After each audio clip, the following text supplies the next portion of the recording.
Assalamualaikum warahmatullahi wabarakatuh. Salam sejahtera senantiasa. Mudah-mudahan teman-teman selalu dilindungi oleh Allah Subhanahu wa Ta'ala.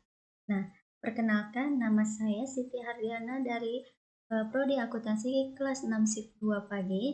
Di sini saya akan menjelaskan tentang metodologi penelitian tentang desain penelitian, yang mana salah satu dari persyaratan tugas mata kuliah. Nah, di sini ada desain penelitian. Apa sih yang dimaksud desain penelitian? Desain penelitian yaitu sebuah rancangan penelitian yang menjelaskan berbagai cara yang digunakan untuk menjawab permasalahan penelitian. Nah, permasalahan penelitian tersebut memiliki masalah-masalah seperti permasalahan penelitian seperti ada populasi dan sampel, jenis data, definisi operasional, dan metode analisis data. Nah, adapun populasi dan sampel. Populasi itu adalah sebuah objek keseluruhan data yang menjadikan pusat penelitian seorang peneliti dalam ruang lingkup dan waktu yang ditentukan. Nah, sedangkan sampel adalah sebagian dari populasi atau sebagai wakil populasi yang akan diteliti. Nah, adapun jenis data. Jenis data ini pun ada berbagai macam berdasarkan sifatnya, pengukurannya, dan sumbernya. Nah, mari kita jelaskan berdasarkan sifatnya, yaitu bersifat kuantitatif dan kualitatif. Yang mana kualitatif itu sendiri adalah data-data berupa angka-angka seperti umur, tinggi badan, IQ, dan lain-lain. Sedangkan yang kualitatif yaitu adalah data-data yang berupa pernyataan-pernyataan atau kata-kata seperti kelompok pelajar, kelompok pegawai, kelompok petani, dan lain-lain. Nah, sedangkan menurut sumbernya yaitu ada sumber primer dan sekunder, yang mana sumber primer ini adalah data yang diperoleh langsung oleh pihak yang akan diteliti dan langsung diterima. Sedangkan sumber yang sekunder yaitu sumber yang tidak diperoleh langsung oleh si peneliti, dan yang berikutnya yaitu menurut sifat dan yang berikutnya yaitu pengukurannya, yaitu itu berdasarkan pengukurannya, yaitu adanya skala data nominal, ordinal, interval, dan rasio. Nah, yang ketiga ini definisi operasional, yang mana si peneliti akan menjelaskan suatu variabel yang akan diteliti. Jadi, bagaimana cara mengukur variabel itu sendiri. Nah, dan yang keempat ini adalah metode analisis.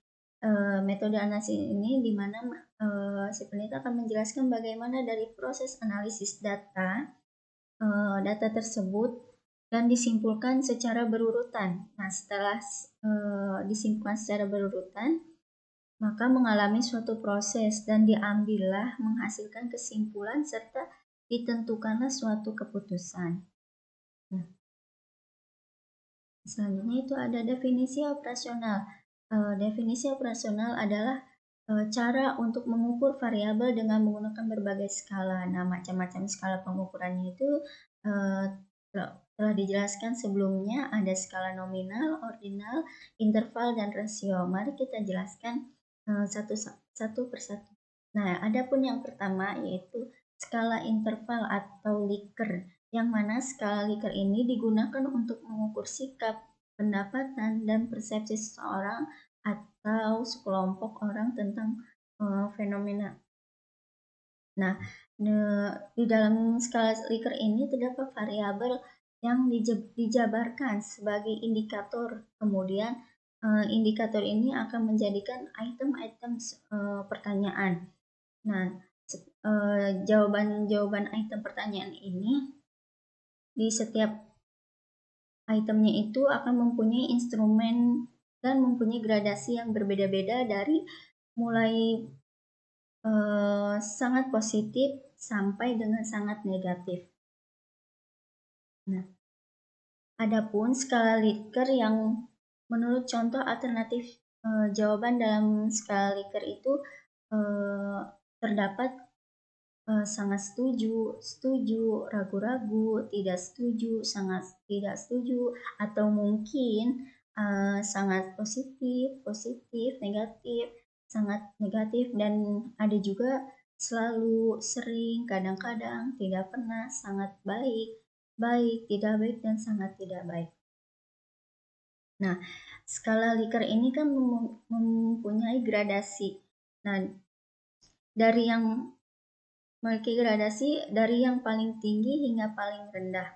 Nah, dari skala pengukuran dari skala Likert ini mungkin memberikan skor dari masing-masing gradasi seperti sangat setuju, selalu, sangat positif diberikan skor 5. Nah, adapun setuju, sering, positif diberikan skor 4. Adapun ragu-ragu, kadang-kadang, netral diberikan skor 3. Nah, selanjutnya itu ada tidak setuju, hampir tidak pernah, negatif diberikan skor 2. Nah, yang terakhir itu sangat tidak setuju atau tidak pernah diberikan skor 1. Nah, adapun skala Goodman yaitu skala pengukuran dengan dua jawaban yang tegas dan didapat interval atau rasio. Skala Goodman ini pun dapat dibuat dalam bentuk pilihan ganda atau bentuk checklist gitu. Jadi jawaban dibuat skor tertinggi dari satu, dari tertinggi seperti angka 1 dan yang terendah yaitu 0. Nah, dan berikutnya adalah skala nominal, yang mana skala nominal ini adalah suatu pengukuran di mana angka tidak memiliki makna kecuali hanya sebagai pembeda. Seperti contohnya ini yaitu ada hitam, putih, KAP Big 4 atau KAP non Big 4. Nah, di sini ada pria dan wanita. Adapun departemen akuntansi dan departemen pemasaran.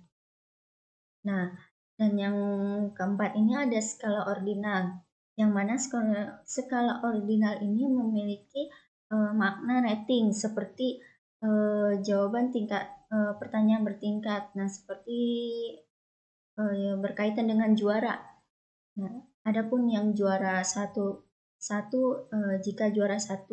Nah, yang 2 jika juara 2, dan 3 jika juara 3, dan 4 juara 4. Dan selanjutnya itu ada skala rasio, yang mana skala rasio ini adalah data yang dihasilkan berupa data rasio. Skala ini merupakan adapun skala rasio, yang mana skala rasio ini adalah suatu data yang menghasilkan berupa data rasio. Nah, data rasio ini merupakan data yang paling tinggi dalam skala pengukuran. Nah, contohnya itu kita akan mencari data ROA. Nah, data ROA ini rumusnya adalah laba bersih dibagi aset total. Contohnya itu jika kita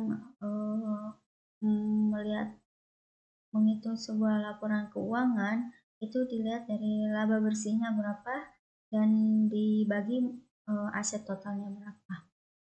Nah, selanjutnya itu adalah populasi teknik sampling.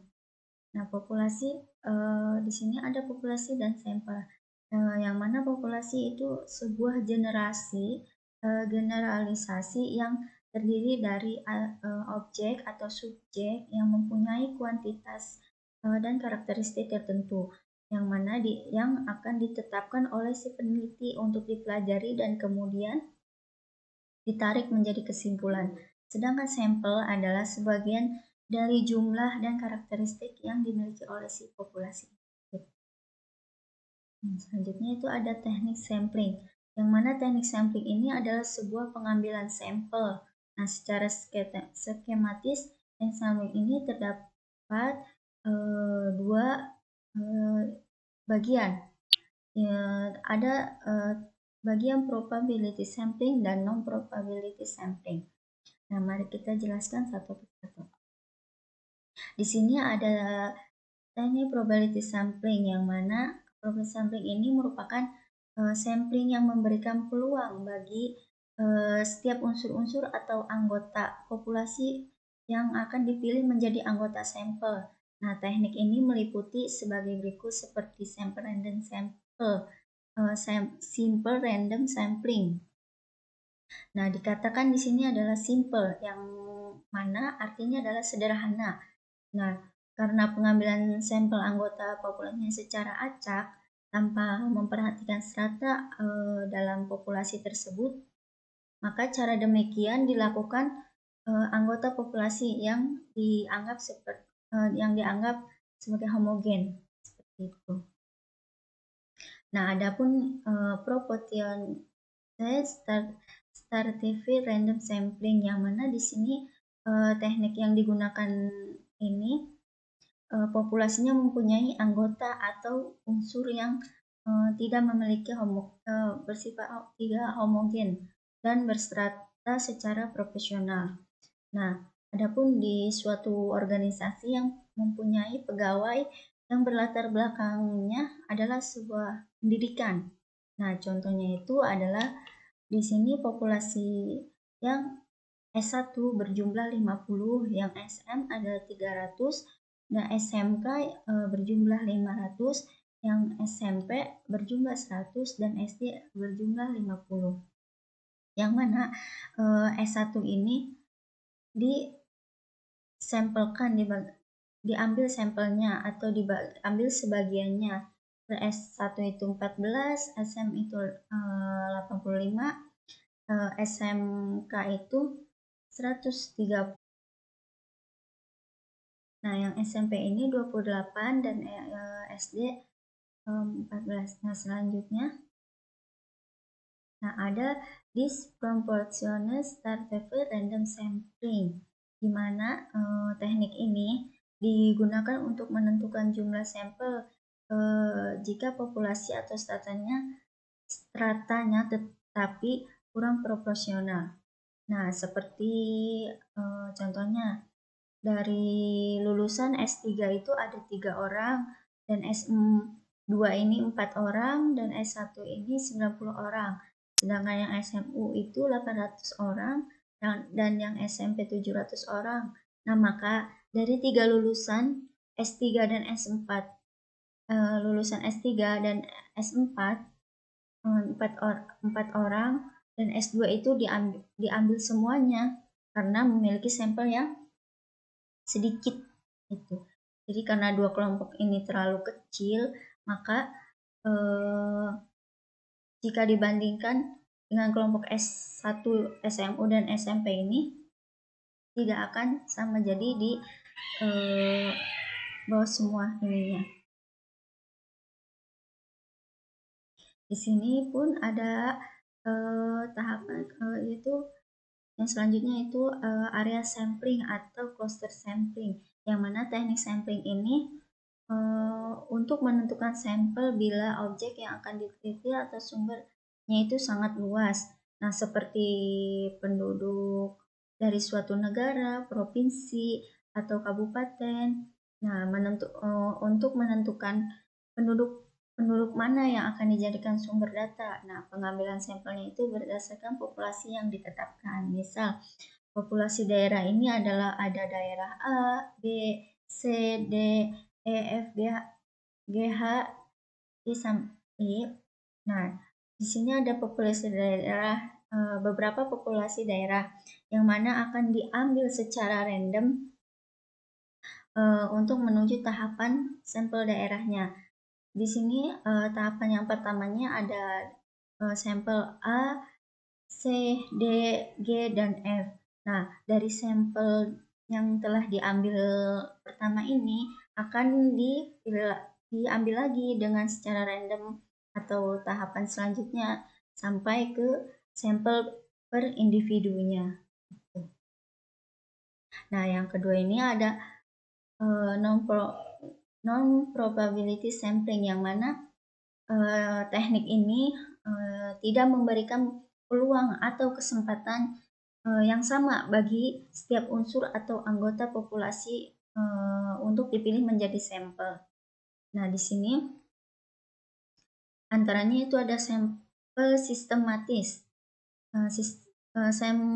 Sampling sistematis ini merupakan teknik penentuan sampel berdasarkan urutan dari anggota populasi yang telah diberi nomor urut, seperti itu. Seperti misal ada anggota populasi yang terdiri dari 100 orang. Nah, dari 100 orang itu akan diambil misalnya menjadi kelipatannya 5. Nah, yang diambil sampelnya itu bisa saja yang diambil dari urutan ganjil atau genapnya. Nah, seperti kelipatan dari bilangan tentu misalnya dari bilangan 5. Nah, maka akan diambil yang akan dibagi sebagai sampelnya itu yang berurutan 5, 10, 15, 20 dan seterusnya sampai 100. Nah, yang selanjutnya ada sampling kuota, di mana sampling ini itu untuk menentukan sampel dari populasi yang mempunyai ciri-ciri tertentu sebagai jumlah atau kuota yang diinginkan. Nah, sebagai contohnya yaitu akan melakukan penelitian terhadap pegawai golongan 11, yang mana penelitian ini dilakukan secara kelompok. Nah, setelah jumlah sampel ditentukan 100 orang dan anggotanya penelitian berjumlah 5 orang, maka setiap anggota peneliti ini akan dapat memilih sampel secara bebas. Nah, sesuai dengan karakteristik yang akan ditentukan. Nah, yang telah ditentukan ini adalah seperti golongan 11. Nah, sebanyak 20 orang. Adapun sampel aksidensial dental, yang mana teknik sampling ini itu untuk menentukan sampel berdasarkan kebetulan, yaitu siapa saja yang bertemu dengan si peneliti itu dan cocok untuk dijadikan sampel, maka disitulah akan menjadi sumber datanya, seperti itu. Nah, yang selanjutnya itu ada sampling purposive, yang mana sampling ini itu untuk menentukan sampel dengan pertimbangan yang tertentu. Nah, misalnya ini akan melakukan penelitian tentang disiplin pegawai, yang mana maka sampel yang akan dipilih ini adalah orang yang ahli dalam bidang pegawainya saja, seperti itu. Nah, yang selanjutnya adalah sampling jenuh. Sampling ini tekniknya itu menentukan sampel bila semua anggota populasinya digunakan sebagai sampel. Hal ini sering dilakukan bila jumlah populasi relatif kecil, kurang dari 30 orang. Nah, istilahnya dari sampel jenuh ini yaitu seperti sensus, yang mana anggota populasinya ini hanya dijadikan sebuah sampel, seperti itu. Nah, adapun teknik sampling non-proprietary sampling yang terakhir itu ada teknik snowball sampling, yang mana teknik ini yaitu menentukan sampel yang mula-mulanya jumlahnya hanya jumlah sebagian kecil saja, kemudian sampel ini disuruh memilih teman-temannya untuk dijadikan sampel. Nah, begitu seterusnya sehingga jumlah sampel ini akan semakin banyak. Ibaratkan bola salju, jika semakin menggelinding dia dari kecil, maka jika digelindingkan akan semakin besar, seperti itu. Pada penelitian kualitatif banyak menemukan sampel purposive dan snowball ini, gitu. Seperti yang tertera di sini, ada sampel pertama, nah, ada pilihan A, B, dan C. Nah, ini dari mulanya adalah sampel yang terkecil dan kemudian dibagi menjadi beberapa, seperti itu. Nah, Terima kasih. Itulah beberapa pemaparan materi tentang desain penelitian. Kurang lebihnya mohon maaf. Wassalamualaikum warahmatullahi wabarakatuh.